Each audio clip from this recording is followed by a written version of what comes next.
क्या हुआ महादेव, आपके चेहरे पर ये मायूसी कैसी?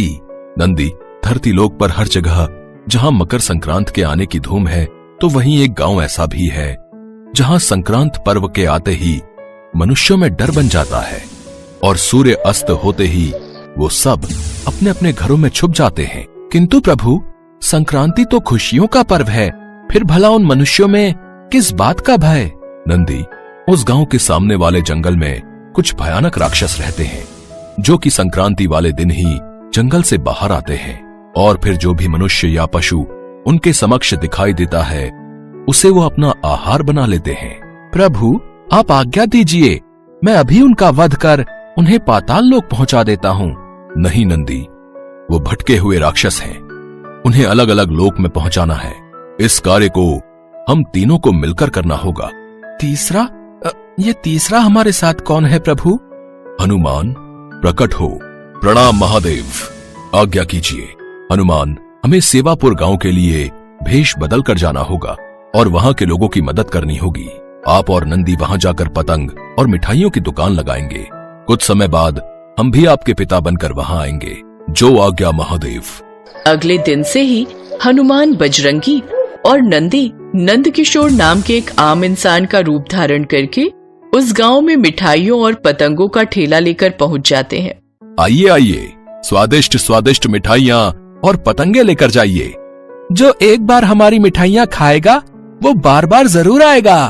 तभी गांव के लोग उन्हें देखकर आपस में बातें बनाते हैं। अरे ये क्या, अपने गांव में ये अजनबी लोग मिठाई और पतंग बेच रहे हैं? अरे भैया, शायद इन्हें पता नहीं कि ये कौन सी मुसीबत खड़ी करने वाले हैं। मुझे अभी इन्हें जाकर रोकना ही होगा भैया। तभी वो आदमी जिसका नाम रमेश होता है उनके पास जाता है। नंदकिशोर, एक ग्राहक अपनी ओर आ रहा है। आइए आइए, क्या लेंगे आप? स्वादिष्ट मिठाइयाँ या रंग बिरंगी पतंगे? मुझे कुछ नहीं चाहिए, मैं बस तुमसे ये कहने आया हूँ कि तुम दोनों यहाँ से चले जाओ। अगर वो राक्षस जो है यहाँ आ गए तो तुम्हारे साथ साथ वो हम लोगों को भी जो है मार कर खा जाएंगे भैया।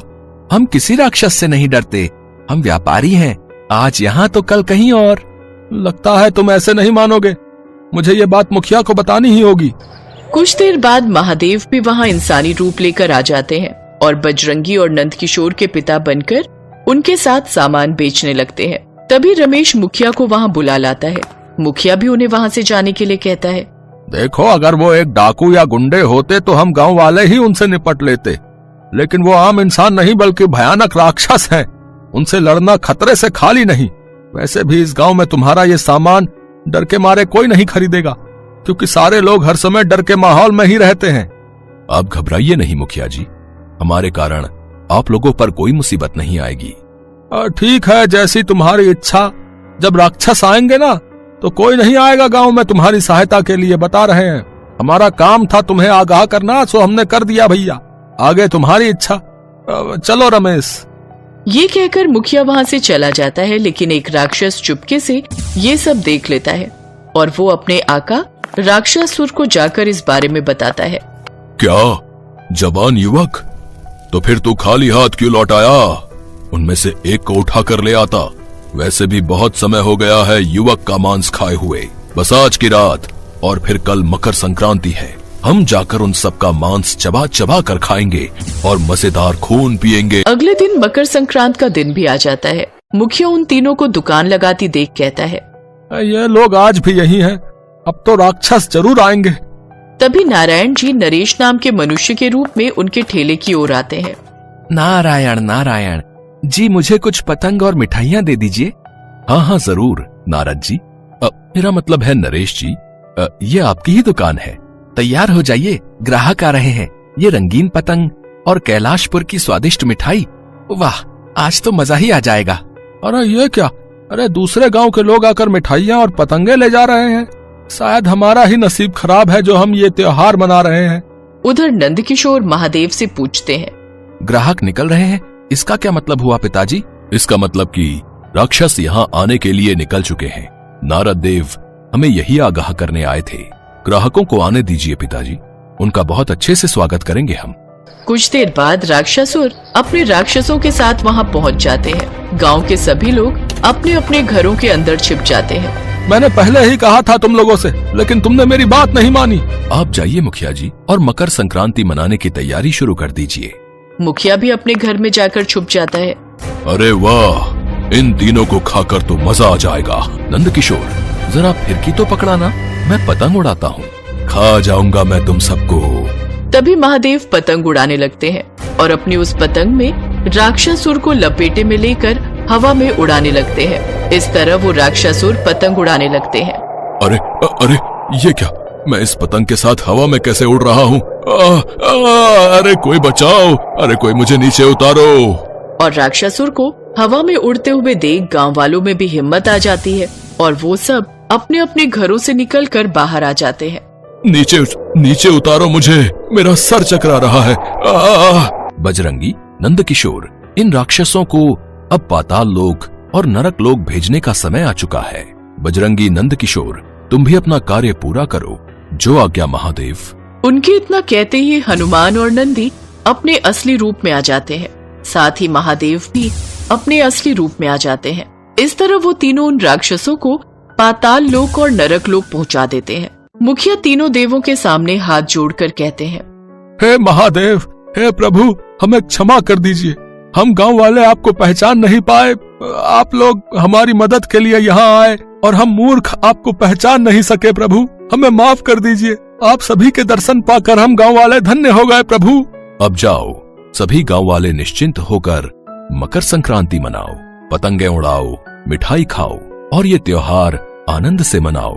आप सबको डरने की अब कोई आवश्यकता नहीं। इन ठेलों की सारी मिठाइयाँ आप सभी गांव वाले मिल बांट कर खाइए और ये पतंगे उड़ाइए और धूमधाम से अब हर साल ये त्योहार बिना किसी डर के मनाइए। इतना कहते ही वो तीनों वहाँ से अंतर्ध्यान हो जाते हैं और सभी गांव वाले मिलजुल कर ये मकर संक्रांति का त्योहार खुशी खुशी मनाते हैं। पुराणों में प्रचलित कथा के अनुसार एक बार भगवान शिव और देवी पार्वती घूमते हुए काशी चले गए। वहाँ भगवान शिव अपना मुंह पूर्व दिशा की ओर करके बैठे थे। तभी पीछे से देवी पार्वती वहाँ आती हैं और अपने हाथों से भगवान शिव के नेत्रों को बंद कर देती हैं। उनके ऐसा करने से समस्त जगत में अंधकार छा जाता है। जगत को बचाने के लिए भगवान शिव अपनी तीसरी आंख खोल देते हैं। उनकी तीसरी आंख खुलने पर जगत में फिर से रोशनी हो जाती है। भगवान शिव की तीसरी आंख जगत को तो अंधकार से बचा लेती है, परंतु उस तीसरी आंख की रोशनी से जो ताप उत्पन्न हुआ, उससे निकली पसीने की बूंदों से एक अंधे बालक का जन्म हुआ। उस बालक का मुख बहुत बड़ा और भयानक था। बालक को देखकर देवी पार्वती घबरा गई। प्रभु, ये बालक कौन है? ये कहाँ से उत्पन्न हुआ? देवी पार्वती, ये हमारा ही पुत्र है। ये बालक पसीने की बूंदों से उत्पन्न हुआ है। आपने अकस्मात ही मेरे नेत्रों को बंद कर दिया, इसलिए सृष्टि की रक्षा के लिए मैंने अपने तीसरे नेत्र को खोल दिया, जिस कारण रोशनी के ताप से पसीने की बूंदें धरती पर गिर गईं और इस बालक का जन्म हुआ। अंधकार में पैदा होने के कारण ये बालक अंधक नाम से जाना जाएगा। कुछ समय बाद हिरण्याक्ष नाम के असुर ने पुत्र पाने के लिए भगवान शिव की घोर तपस्या की। शिव जी उसकी तपस्या से प्रसन्न होकर उसके समक्ष प्रकट हुए और उससे वरदान मांगने के लिए कहा। तब हिरण्याक्ष बोला, भगवान, मुझे एक पुत्र की कामना है, कृपया मुझे पुत्र प्राप्ति का वरदान दें। हे हिरण्याक्ष, तुम्हारे भाग्य में संतान सुख नहीं है, पर मैं तुम्हें अपने अंश से जन्मे हुए पुत्र अंधक को वरदान के रूप में तुम्हें देता हूँ। आगे चलकर तुम्हारा ये पुत्र महापराक्रमी और महाबलशाली होगा।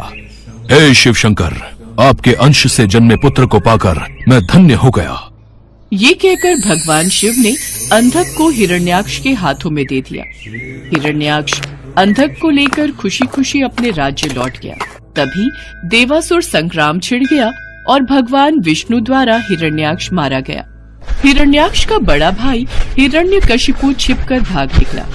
हिरण्याक्ष के मरने के बाद राजमहल में अंधक की उपेक्षा होने लगी। उसके अन्य चचेरे भाई और संगी साथी उसे चिढ़ाने लगे।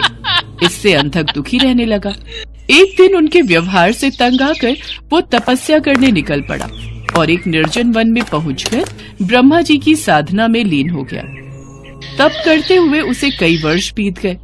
उसके तप से प्रसन्न होकर ब्रह्मा जी प्रकट हुए और उससे वर मांगने को कहा। हे पुत्र, मैं तुम्हारी तपस्या से प्रसन्न हूँ, मांगो, तुम्हें क्या वरदान चाहिए? हे ब्रह्मदेव, मुझे ऐसा वर दीजिए कि मेरा अपमान करने वाले मेरे सभी भाई मेरी दास्ता करें, मेरे दिव्य नेत्र हो जाएं और मेरी किसी के द्वारा मृत्यु न हो।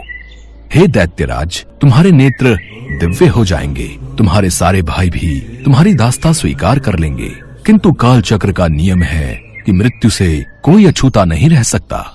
तो फिर ऐसा ही वरदान दीजिए कि मेरे शरीर से निकले रक्त की एक एक बूंद से मेरे जैसे पराक्रमी वीर उत्पन्न हो जाएं और मेरा अंत तभी हो जब मैं अपनी माता पर कुदृष्टि डालूं। तथास्तु।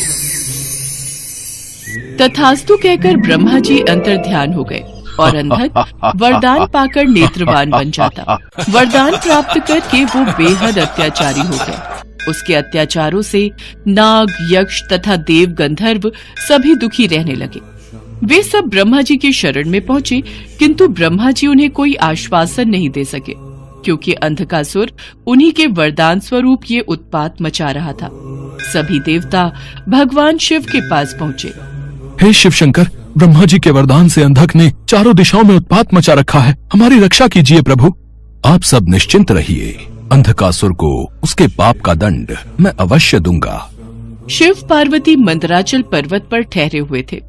तभी अंधक अपनी सेना के साथ मंदराचल पर पहुंचा। पर्वत की सुरम्यता देखकर वो खुश होने लगा। कितना सुंदर स्थान है, क्यों ना यहाँ अपने लिए एक स्थायी नगर का निर्माण करा दिया जाए।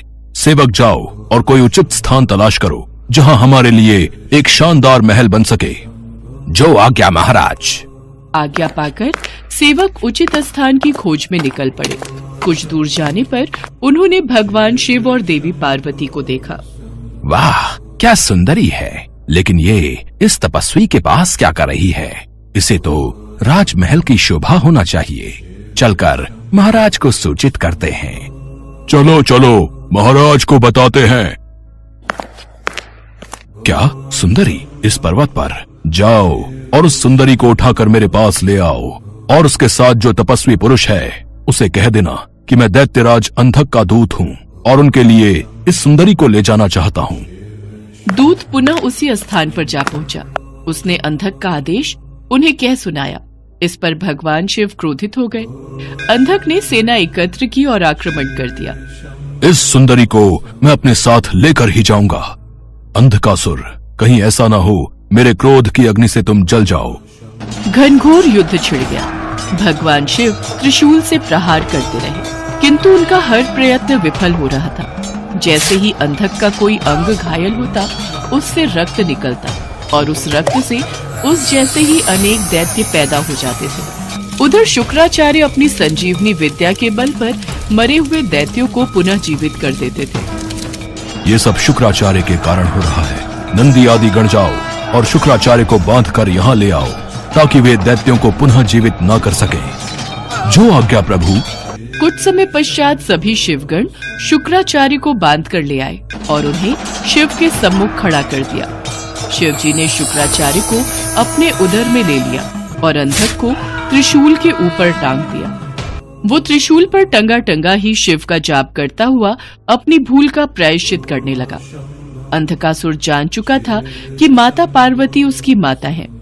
भगवान, मुझे क्षमा करें, मुझसे बहुत बड़ा अपराध हो गया था। मैंने माता पार्वती पर कुदृष्टि डाली। माते, मुझे क्षमा कर दीजिए। अब से मैं आपकी सेवा में रहूंगा और कभी भी अपने अंदर दैत्य भाव को जागृत न होने दूंगा, न ही देव विरोधी कार्य करूंगा। प्रभु, मैं चाहता हूँ कि मुझे दिव्य दृष्टि प्राप्त हो जाए। आज से मैं हर समय आपकी सेवा में दास की तरह उपस्थित रहूं, मेरे समस्त विकार धुल जाएं। प्रभु, अंधक को क्षमा कर दीजिए, क्योंकि जब ये उत्पन्न हुआ था उस समय अंधकार था। उसी अंधकार की भांति इसका मन भी अंधकारवश ऐसा हो गया। अब पश्चाताप के आंसुओं से इसका मन स्वच्छ और निर्मल हो गया है। देवी पार्वती, अंधकासुर की भांति गुरु शुक्राचार्य भी मेरे उदर में क्षमा याचना कर रहे हैं। हे शिव शंकर, हे भोलेनाथ, मेरा अपराध क्षमा कीजिए। मुझे अपने उदर से बाहर निकालिए प्रभु, मुझे क्षमा कीजिए। ओम नमः शिवाय, ओम नमः शिवाय, ओम नमः शिवाय। अंधकासुर और गुरु शुक्राचार्य की विनती करने पर भगवान भोलेनाथ उन दोनों को क्षमा कर देते हैं। गुरु शुक्राचार्य भगवान भोलेनाथ के उदर से बाहर आ जाते हैं। इसके पश्चात अंधकासुर को क्षमादान देकर भगवान भोलेनाथ अंधकासुर को अपने शिव गणों में स्थान देते हैं और अंधकासुर भगवान भोलेनाथ और माता पार्वती की सेवा में अपना जीवन समर्पण कर देता है।